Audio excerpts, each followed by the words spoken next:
Bonsoir, le flash pour ce mardi 10 février. L'Assemblée nationale a approuvé un budget provisoire de près de 4 milliards de roupies pour les 4 premiers mois de l'année. Ces fonds seront prélevés sur le fonds consolidé.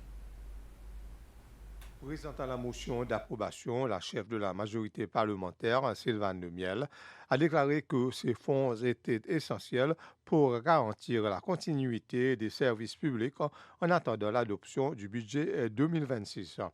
Nous vous rappelons qu'à la suite des élections présidentielles et législatives d'octobre dernier, le parti United Seychelles a remporté les deux scrutins et a décidé de réviser le budget 2026 préparé par le précédent gouvernement LDS. Cette révision n'était pas achevée au 31 décembre dernier.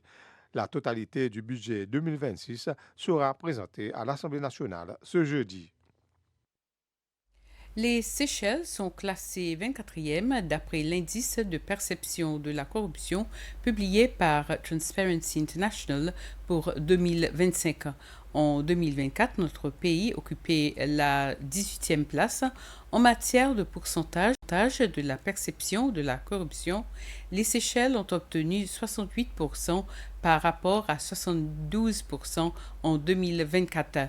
Le président par intérim d'Initiative Seychelles, Christophe Chetty, a jugé le score et le classement de notre pays sur l'échelle de perception pour 2025 pas alarmant, mais exhorte à la prudence et à la vigilance. La visite d'État du président Patrick Hermini en Inde s'est achevée aujourd'hui. Hier soir, il a rencontré la présidente de l'Inde, Draupadi Murmu, lors d'une réception donnée en son honneur. Les deux dirigeants ont réaffirmé leur engagement à renforcer les relations bilatérales entre les Seychelles et l'Inde. La présidente Murmu a souligné le rôle important des Seychelles dans la vision Mahag Sagar de l'Inde, axée sur la coopération commerciale, le développement durable, le renforcement des capacités et la sécurité régionale. Elle a noté que ce partenariat repose sur le respect mutuel et des valeurs démocratiques partagées. Le président Hermini a quant à lui insisté sur le fort potentiel de développement de cette collaboration. La veille, le président Hermini avait également rencontré le vice-président de l'Inde, Sri Radhakrishna. Leurs discussions ont porté sur les énergies renouvelables, la sécurité maritime, la santé, l'enseignement supérieur et la numérisation. Une vingtaine de représentants des secteurs privés et publics suivent un atelier de 3 jours afin de maîtriser les notions de barrières commerciales, y compris celles des tarifs ou les NTBS, les barrières non tarifaires, qui affectent les pays membres de la SADC.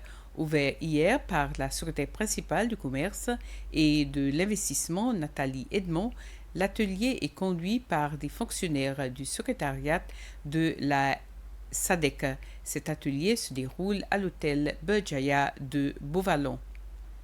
Et Li Wuling, entrepreneur chinois, est décédé à l'âge de 97 ans.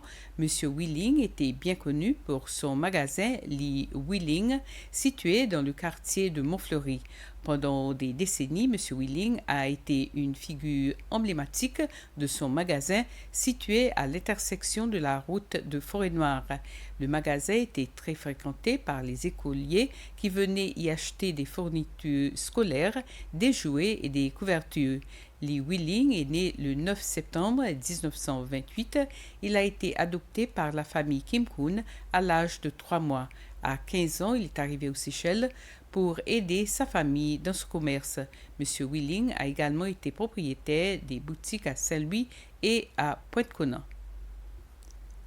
Ainsi termine ce flash. Merci de l'avoir suivi. Bonsoir.